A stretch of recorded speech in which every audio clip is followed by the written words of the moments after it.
இப்படி சொல்பவர்களே நிறைய பேர் இருக்கின்றார். அப்போது பணம் வேணும், பணத்தை முறையான வழியில் சம்பாதிக்கணும், பிஸ்னஸை முறையான வழியில் பண்ணணும். தவறான வழியில் பணம் சம்பாதிச்சாக்கா அது மனுஷனுக்கு நிம்மதியும் மகிழ்ச்சியும் தராது. இந்த சம்பாதிச்ச பணத்தை அனுபவிக்கணும் இல்லையா? ஒன்று தெரியுமா உங்களுக்கு? 1 கோடியை பல கோடி ஆக்கின்ற திறமையை கடவுள் மனிதனுக்கு கொடுத்திருக்கிறான். ஆனால் அந்த சம்பாதித்த பல கோடியை யார் அனுபவிக்க வேண்டும் என்ற அதிகாரத்தை கடவுள் தன்னிடமேயே வைத்திருக்கின்றான். யோசித்து பாருங்க, ஃபுல்லாக எல்லாம் இருக்கும், சாப்பிட முடியாது. சுகர், பிபி, இதுக்கெல்லாம் என்ன காரணம்? ஒரு பிஸ்னஸ்மேன் நல்லா இருக்கணும், மைண்டு நல்லா இருக்கணும்னா ஹெல்த்தி மைண்டுனா என்ன? Sound mind is in the sound body. இப்போ எல்லோரும் இங்கே உட்காந்துருக்கிறீங்க, சம்பாதிச்சா மட்டும் பத்தாதில்ல, அதை அனுபவிக்கணும்ல, அதுக்கு தானே சம்பாதிக்கிறோம். அதுக்கு என்ன அடிப்படையாக தேவை? ஒரே ஒரு கேள்வி உங்கள்கிட்ட வைக்கிறேன். Healthy man wants everything in the world, sick man wants only one thing. என்ன? நல்ல உடல் நலத்தோடு இருக்கிறவன் உலகத்தில் உள்ள எல்லாத்தையும் வேணும்னு கேட்பானா, ஆசைப்படுவானா? ஆனால் சிக் மேன், உடல் நலம் கெட்டு போயிருக்கிறவனுக்கு ஒன்று தான் வேணுமா? என்ன? உடல் நலம் மட்டும்தான் வேணும். அப்போ உடல்நலம் எவ்வளோ முக்கியம்? வாழ்வினுடைய முதலாவது இன்பமும் முதன்மையான இன்பமும் உடல் நலமே. நான் உங்களை சிரிக்க வைக்கிறதுக்காக அழைக்கப்பட்டவன் அல்ல, சிந்திக்க வைப்பதற்காக அழைக்கப்பட்டவன். இங்கேருந்து வந்துட்டு போனீங்கன்னா இவ்வளோ தூரம் கஷ்டப்பட்டு என்னை கூப்பிட்ருக்காங்க. உங்களை நீங்கள் வீட்டுக்கு போகும்போது ஏதாவது ஒரு பிரயோஜனமான செய்திகளோடு போகணுங்கிறதுக்காக அழைக்கப்பட்டவன். வாழ்வினுடைய முதலாவது இன்பமும் முதன்மையான இன்பமும் உடல் நலமே. இன்பத்தினுடைய உயிர்கோட்பாடு உடல்நலம், உடல்நலத்தினுடைய உயிர்கோட்பாடு உடற்பயிற்சி. நம்ம உடம்பு பல கோடி கொடுத்தா கூட செய்ய முடியாத உடம்பு. The true value of anything can be realized only in 2 occasions, before getting it and after losing it. இந்த உடலினுடைய சிறப்பு இருக்குது பாருங்கள், அது எப்போ தெரியுமா? அது நம்மளை விட்டு போனதுக்கப்புறம் தான் தெரியும். நம்ம கை கால் விளங்காமல் போகிறாங்கல்ல நிறைய பேர், அப்போ போய் கேட்டு பாருங்கள், அந்த உடல்நலத்தினுடைய அருமை அவனுக்கு தெரியும். அப்போ தெரிஞ்சுக்கிட்டு என்ன பண்ணுறது? கண் கெட்ட பிறகு சூரிய நமஸ்காரம். அப்போ என்ன செய்யணும்? ஒரு மனிதன் தன்னுடைய உடலையும் தன்னுடைய அறிவையும் சேர்த்தே வளர்த்து கொள்ள வேண்டும். ஒரு மனிதன் தன்னுடைய உடலை எப்படி வளர்த்து கொள்கிறானோ அப்படித்தான் தன்னுடைய அறிவையும் வளர்த்து கொள்கிறான். அறிவை முழுமையாக சரியாக ஒருத்தன் வைத்து கொள்ள வேண்டும் என்றால் அவன் உடல் நலத்தை நன்றாக வைத்து கொண்டே ஆக வேண்டும். ஒரு சம்பவம் சொல்கிறேன் உங்களுக்கு.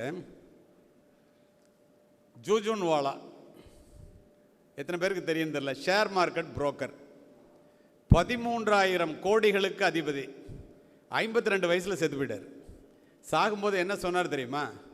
இது மாதிரி உங்களெல்லாம் பார்த்து அவர் சொல்கிறார், பிஸ்னஸ் பீப்புளெல்லாம், my dear friends, my best investment is my health அப்படின்னு நீங்கள் நினைக்காதீங்க. My best investment is my share அப்படின்னு நான் நினச்சேன். ஆரோக்கியத்தை இழந்து பணத்தை சம்பாரிச்சிட்டு இருந்தேன். இன்றைக்கி தான் எனக்கு தெரியுது, my worst investment has been my health. I advise all of you, please invest more in health, not in shares. புரியுதா? நான் செஞ்சதை இந்த தப்பை யாரும் செஞ்சிடாதீங்க. நான் 52 வயசுலேயே 13,000 கோடியை சம்பாதிச்சு வேற ஒருத்தர்கிட்ட கொடுத்துட்டு சாவ போகிறேன். கடவுள் அந்த கோடிகளை அனுபவிக்கிற சக்தியை தன்னிடமே வச்சுருக்காரு, அதிகாரத்தைன்னு சொன்னேன்ல. நீங்கள்லாம் நல்லா இருக்கணும்னா பணத்தை சம்பாதிக்கிறத விட உங்கள் ஹெல்த்தை சம்பாதிக்கிறதுக்கு முக்கியத்துவம் கொடுங்க. அப்போ தான் நீங்கள் சம்பாதிக்கிறது பணம் கொஞ்சமாக இருந்தாலும் அதிகமாக இருந்தாலும் அதை அனுபவிக்க முடியும்னு சொல்கிறாரு. இந்த இடத்துல ஸ்டீவ் ஜாப், ஆப்பிள் ஃபோன் நிறுவனர், அவர் டெட் பெட்டில் இருந்தார். அவரை பார்க்க போனாங்க. வர்த்தக வியாபார உலகத்தில் பல கோடிகளை கொழிச்சிட்டாங்க. ஆனால் அந்த பல கோடிகளில் என் உடம்பை நான் பார்த்துக்காமல் விட்டதுனால இந்த மருத்துவ உபகரணங்களினுடைய ஐசியூவில் இருக்கார். என்னுடைய சத்தம் மட்டும்தான் தெரியுது. நான் என்னுடைய பணத்தை சம்பாதிக்கிறதுக்கு எவ்வளவு முயற்சி பண்ணணும், அதில் பாதி முயற்சியாவது நான் என்னுடைய உடலை பாதுகாப்பதற்காக செஞ்சுருந்தேன்னா நான் சம்பாதித்த பணத்தையும் செலவு செய்திருக்க, நல்லா செலவு செஞ்சு நான் அனுபவிச்சிருக்க முடியும். நான் என் உடலையும் பார்த்துக்கிட்டு இன்னும் கொஞ்சம் நாள் வாழ்ந்துட்டு போயிருக்க முடியும். அதனால் தயவுசெய்து நீங்கள் எல்லோரும் உங்கள் உடலை விட்டுறாதீங்க. உங்களுக்கு தெரியுமான்னு தெரியல, உலகத்தையே ஜெயித்த அலெக்சாண்டர், பாதிக்கு இதில் நான் சொல்கிற 3 பாயிண்டில் ஒரு பாயிண்ட் எல்லாருக்கும் தெரிஞ்சிருக்கும், பாக்கி 2 தெரிஞ்சிருக்கிறதுக்கு வாய்ப்பு இல்லை. அலெக்சாண்டர் டெட் பெட்டில் இருக்கான். யார்? The man who conquered the entire world. உலகத்தையே ஜெயித்த அலெக்சாண்டர் தளபதியை கூப்பிட்றான். நான் சின்ன வயசுலேயே சாக போகிறேன்டா, நான் செத்ததுக்கப்புறம் 3 கட்டளை உனக்கு, அதை நீ நிறைவேற்றணுங்கிறான். என்னன்னு கேட்குறான். செத்த பிறகு என்னுடைய கஜானாவில் இருக்கிற அவ்வளோ பணத்தையும் எடுத்து, இறந்து போனால் பூ போட்டுட்டு போகிறாங்கல்ல பாடியை சுடுகாட்டு கொண்டு போகும்போது, அந்த மாதிரி நீ தெருவில் தங்க காசுகளெல்லாம் இறைச்சிக்கிட்டே போகணும். அது மக்கள்கிட்ட போய் சேரணும். 2வது, உங்களுக்கு தெரியும், கை 2ஐயும் வெளியில் வச்சு புதைக்கணும். ஏன்னா உலகத்தையே ஜெயித்த மாவீரன் அலெக்சாண்டரா இருந்தாலும் இந்த உலகத்துலேருந்து போகும்போது வெறுங்கையோடு தான் போகிறான்னு மக்களுக்கு தெரியணும். 3வது ஒன்று சொன்னான் பாருங்க, என்னுடைய பாடியை இறந்த இடத்துல அரண்மனையிலேருந்து தூக்கி மாசிடோனியா பட்டணம் முழுக்க சுற்றி கடைசியாக சுடுகாட்டு கொண்டு போகணும்ல, அதை தூக்கிறத யார் தூக்கணும்னா என்னுடைய அரண்மனையில் உள்ள வைத்தியர்கள் 4 பேர் இருந்தான் பாரு, அந்த 4 பேர் தாண்டா கடைசி வரைக்கும் என் பாடியை தூக்கிட்டு போகணுன்னா. சரிங்க, நான் அதை செஞ்சிட்றேன், மக்கள் ஏன் இப்படி சொன்னீங்கன்னு கேட்டால் நான் பதில் சொல்லணும்ல, சொல்லுங்கங்கிறான். அப்போ முதல்ல சொல்கிறான், உங்களுக்கு தெரியும், கையை வெளியில் வச்சா வெறுங்கையோடு போகணும், பணத்தை தங்கத்தெல்லாம் வாரி இறைச்சா மக்கள்கிட்டேருந்து கொள்ளையடிச்சது மக்களுக்கே போகட்டும். சரிங்க, ஏங்க டாக்டர் தூக்கிட்டு போகணுன்னு சொல்கிறீங்க? அவன் சொன்னதை அப்படியே சொல்கிறேன். இந்த அயோக்கிய பசங்க 4 பேரும் என்னை 100 வயசு வரைக்கும் வாழ வச்சுருவேன்னு சொன்னான். பொய் சொல்லியே என்னை கெடுத்துட்டான். நானும் வாழ்ந்துடலான்னு நினச்சேன், பொய் சொன்னான் பாரு. இப்போ நான் செத்து போக போகிறேன்னு எனக்கு தெரியுது. நான் செத்துட்டேன்னா அவன் தாண்டா என் உடம்பு தூக்கணும், சொந்தக்காரன் எவனும் தூக்கூடாது. அப்போது உலகத்தை ஜெயித்த அலெக்சாண்டரா இருந்தாலும், வர்த்தக உலகத்தில் கோடிகளை குவித்த ஸ்டீவ் ஜாபா இருந்தாலும், அதே மாதிரி ஜூஜூன்வாலாவாக இருந்தாலும், உடல் ஆரோக்கியத்தை பார்த்துக்கலன்னா நீங்கள் சம்பாதிக்கிற பணத்தில் எந்த பிரயோஜனமும் இல்லை. எதுவுமே சாப்பிட முடியாத, எதுவுமே பண்ண முடியாத, நடக்கவே முடியாது. 10 வீடு வச்சுருந்தாலும் ஒரு ரூம்குள்ளே படுத்துருவீங்களே, எதுக்கு? இது அடிப்படை உண்மையை நிறைய பேர் தெரிஞ்சுக்கிறதில்ல. இதுக்கு நான் ஒன்று சொல்கிறேன் கேளுங்க. நான் ஒரு மருத்துவமனைக்கு சொந்தக்காரன். என்னுடைய வீட்டில் 4 முதுகலை முடித்த மருத்துவர்கள். ஆனால் நான் சொல்கிறேன், ஆரோக்கியத்தை தேடுகின்ற இடம் மருத்துவமனை அல்ல, மைதானம்தான். எவன் ஒருத்தன் வேர்வை சிந்தி மைதானத்தில் தன்னுடைய நேரத்தை செலவு பண்ணுறானோ அவன் மருத்துவமனைக்கு போக வேண்டிய அவசியமே இல்லை. மைதானத்திற்கு, தன்னுடைய உடலை பார்க்கின்ற உழைக்கும் வர்க்கத்திற்கு மருத்துவமனையே தேவை இருக்காது. மைதானத்திற்கு நேரம் செலவு செய்யவில்லை என்றால் ஒருவன் மருத்துவமனைக்கு நேரம் செலவு செய்தே ஆக வேண்டும். இதில் எந்த விதமான மாற்று கருத்துக்கும் இடமில்லை. அது மட்டும் இல்லை, ஓடி ஓடி உழைத்து பிஸ்னஸ் பண்ணுறோன்னோ அல்லது வேலைக்கு போகிறோன்னோ ஓடி ஓடி உழைத்து ஓய்ந்து உட்காரும் போது தான் நமக்கு தெரிகிறது, செல்வத்தை சேர்ப்பதற்காக ஓடி ஓடி உழைத்து ஓய்ந்து உட்காரும் போது தான் நமக்கு தெரியும் உண்மையான செல்வம் என்பதே நாம் இழந்த ஆரோக்கியம்தான் என்று. ஒரு 2 நாளைக்கு முன்னால் டாக்டர்ஸ், ரொம்ப நல்லா புரிஞ்சுக்கிறீங்க அதனால் அதை சொல்கிறேன், டாக்டர்ஸ் கான்ஃபரன்ஸ் ஒன்று திருச்சியில் மேரியட் ஹோட்டலில் நடந்துச்சு. ஒரு 1000 டாக்டர்ஸ் உட்காந்து என்ன கூப்பிட்டுருந்தாங்க, உடம்பு பருமனை குறைக்கிறதுக்காக. அதெல்லாம் அதுக்காக மீட்டிங். அதில் நான் சிறப்பு அழைப்பாளர். இப்போ உங்களுக்கு உடற்பயிற்சியை பற்றி நான் சொல்கிறேன் இல்லையா, உடம்பை பார்த்துக்கங்கன்னு. அப்போ நான் பேசும்போது சொன்னேன், exercise is the shortest route to graveyard அப்படின்னு. எக்ஸசைஸ் பண்ணாக்க சுடுகாட்டுக்கு போகிறதுக்கு ஷார்ட்டஸ்ட் ரூட்டுன்னு. அப்போ ஒரு பெரிய டாக்டர், ரொம்ப பெரிய டாக்டர், அவங்க எந்திரிச்சு என்கிட்ட கேட்டாங்க, எக்ஸசைஸ் பண்ணால் ரொம்ப நாளைக்கு உயிரோடு இருக்கலாம், நல்லா இருக்கும் ஹெல்த்துன்னு நீங்கள் சொல்லிகிட்டு இருந்தீங்க, ஆனால் இப்போ exercise is the shortest route to கிரேவ்யார்டுன்னு சொல்கிறீங்களே. நான் சொன்னேன், அப்படி இல்லைம்மா, எக்ஸசைஸ் பண்ணாமல் இருந்தால் பிபி சுகர் எல்லாம் ஏறி வீட்டிலேருந்து ஆஸ்பத்திரிக்கு விரலை வெட்டுறதா காலை வெட்டுறதான்னு பார்த்து அங்கேருந்து சுடுகாட்டுக்கு போவான். எக்ஸசைஸ் பண்ணாமல் வீட்டிலேருந்து ஸ்ட்ரைட்டாக சுடுகாடு போயிடுவான். அதனால exercise is the shortest route to graveyard. இப்படி தான் எல்லா டாக்டருமே ஒத்துக்கிட்டாங்க. எதுக்காக இதை சொல்கிறேன்னா, நம்முடைய உடலை பேணி பாதுகாப்பது மிக மிக முக்கியம். இந்த இடத்துல உங்களுக்கு ஒன்று சொல்கிறேன். 2000 வருஷத்துக்கு முன்னாடி தமிழில் திருமூலர் சொல்கிறாரு, உடம்பால் அழியின் உயிரால் அழிவர், திடம்பட மெய்ஞானம் சேரவும் மாட்டார், உடம்பை வளர்க்கும் உபாயம் அறிந்தேன், உடம்பை வளர்த்தேன் உயிர் வளர்த்தேனே. 2000 வருஷத்துக்கு முன்னாடி தமிழில் சொல்லியிருக்கான். உள்ளம் திருக்கோயில், ஊனுடம்பு ஆலயம். உடம்பு தான் இந்த உயிரை பாதுகாக்குதான். நம்ம நினைக்கிற மாதிரி உயிர் போனோன்னா உடம்பு அழுகுதுன்னு நினைக்கிறோம்ல, உடம்பு கிடக்கிட இந்த உயிர் இதில் இருக்கிறதுக்கு தகுதி இல்லாத உடம்புன்னு அது வெளியில் போகுதான். இன்னும் உங்களுக்கு புரிகிற மாதிரி சொல்லணும்னா, நல்லா புரிஞ்சுக்கிறீங்க தமிழ் ஆங்கிலம் ரெண்டும். உடலில் உறுதி உடையவரே உலகில் இன்பம் உடையவராம், இடமும் பொருளும் நோயாளிக்கு இனிய வாழ்வு தந்திடுமோ, சுத்தமுள்ள இடமெல்லாம் சுகமும் உண்டு, நீ அதனை நித்தம் நித்தம் பேணுவையேல் நீண்ட ஆயுள் பெறுவாயே. காலை மாலை உலாவி தினம் காற்று வாங்கி வருவோரின் காலை தொட்டு கும்பிட்டு காலன் ஓடி போவானேன்ட்டான். யார் காலையில் சாயந்தரம் எக்ஸசைஸ் பண்ணி வாக்கிங் போயிட்டு வர்றாங்கல்ல, அவங்க காலை எமனே தொட்டு கும்பிட்டுட்டு ஓடிடுவான். அருமை உடலில் நாமெல்லாம் அறியும் வகையில் அறிவோமே, வருமுன் நோயை காப்போமே, வையம் புகழ வாழ்வோமே, தூய காற்றும் நன்னீரும் சுண்ட பசித்தபின் உணவும் நோயை விரட்டி விடுமப்பா 100 வயது தருமப்பான்னு 1000 வருஷத்துக்கு முன்னாடி சொன்னவன் தமிழன். நம்ம செய்கிறோமாங்கிறதான் பிரச்சனை. It is not the awareness that is lacking. யாருக்கு கொஞ்சமாக சாப்பிட்டா ரொம்ப நாளைக்கு இருக்கலாம், எக்ஸசைஸ் பண்ணால் ரொம்ப நாளைக்கு இருக்கலாம்னு தெரியாது. செய்கிறோமாங்கிறதான் பிரச்சனை, செய்கிறது தான் இல்லை. இதை செய்யணுங்கிறதுக்காக தான் இந்த பதிவே. சரி, இப்போ இந்த பிஸ்னஸ் பண்ணுறவங்களுக்கும் தனிப்பட்ட வாழ்க்கையிலேயே என்ன 10 நிமிஷம் தான் இருக்குது எனக்கு கொடுத்த டைம். நான் ஆரம்பித்து கரெக்டாக 50 நிமிஷம் ஆகுது. நான் 1 நிமிடம் கூட எனக்கு கொடுக்கப்பட்ட நேரத்தை விட அதிகமாக பேச மாட்டேன். நான் காவல்துறை அதிகாரி. இந்த இடத்துல நிறைய பெண்கள் உட்காந்துருக்காங்க, ஆண்கள் நிறைய பேர் உட்காந்துருக்கீங்க. பிஸ்னஸ் பீப்புளோட குடும்பமும் இங்கே இருக்கிறத நான் பார்க்குறேன். அவங்களுக்காகவே ஒரு பதிவு பண்ணிவிட்டு முடிச்சிட்றேன்.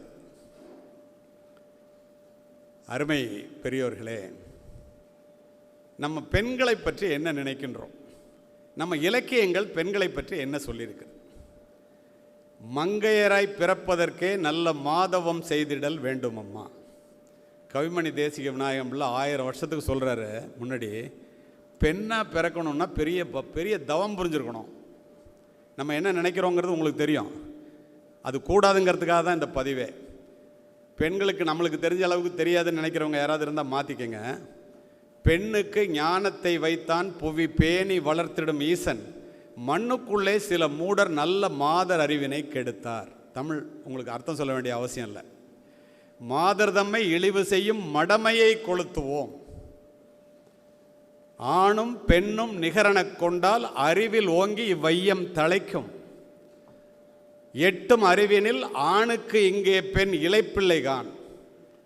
ஏட்டையும் பெண்கள் தொடுவது தீதென்றெண்ணினோர் மாய்ந்து விட்டார். வீட்டிற்குள்ளே பெண்ணை பூட்டி வைத்த விந்தை மனிதர் தலைகவிழ்ந்தார்.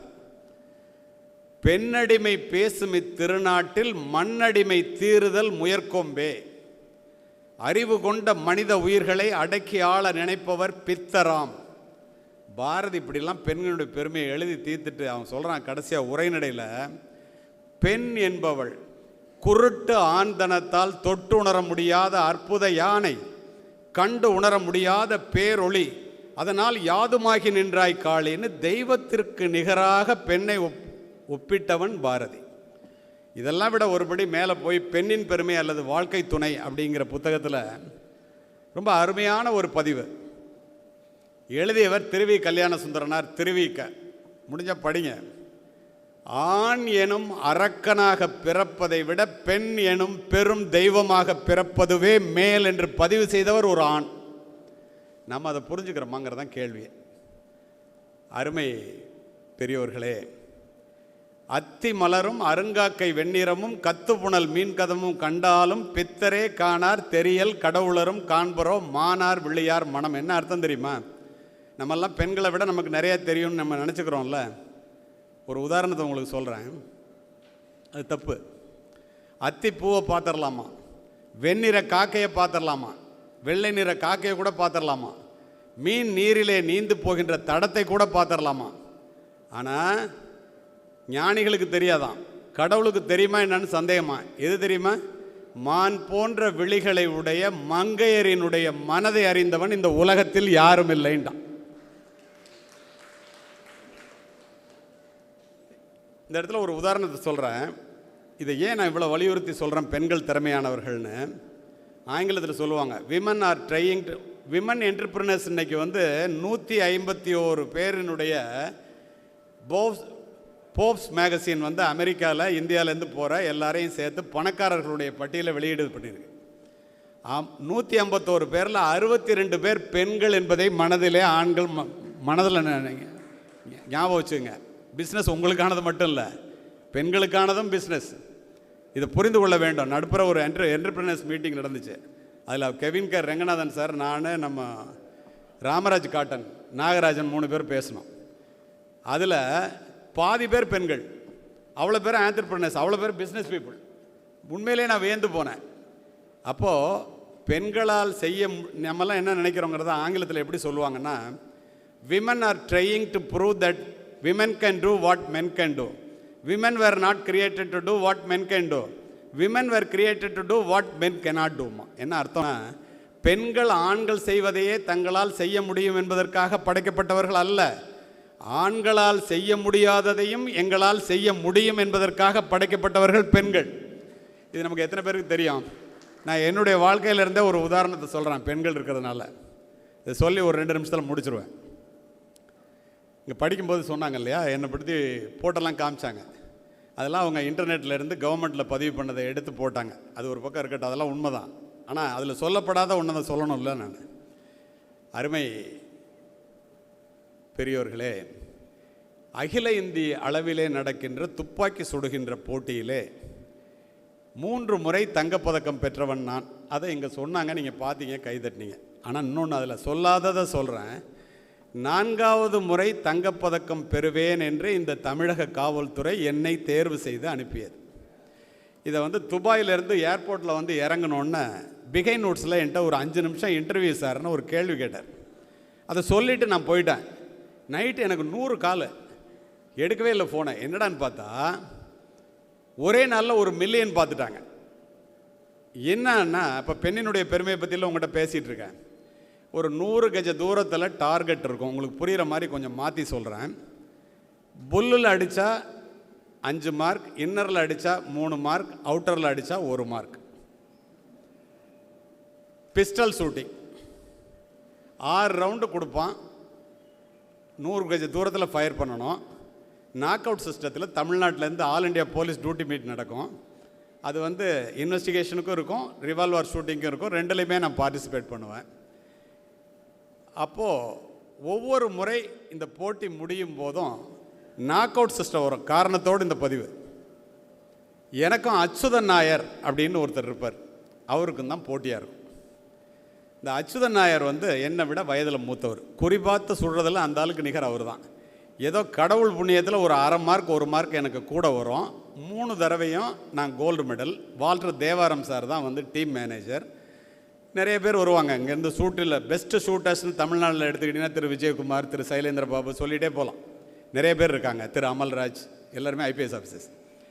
அப்படி நான் போகும்போது, நான் சொல்கிறது 50 வருஷத்துக்கு முன்னாடி, அவங்கெல்லாம் போலீஸில் ஜாயின் பண்ணியோ ஜாயின் பண்ணாமலோ இருப்பாங்க. ஆனால் Walter Devaram sir team manager. அப்போ போகும்போது 4வது தடவையாக இந்த தமிழகம் நான் தங்கப்பதக்கம் பெறுவேன் என்று நம்பி என்னை அனுப்புகிறாங்க. அப்போது நாக் அவுட் சிஸ்டத்தில் எல்லோரும் அவுட் ஆகிட்டான், நான் வந்துட்டேன்.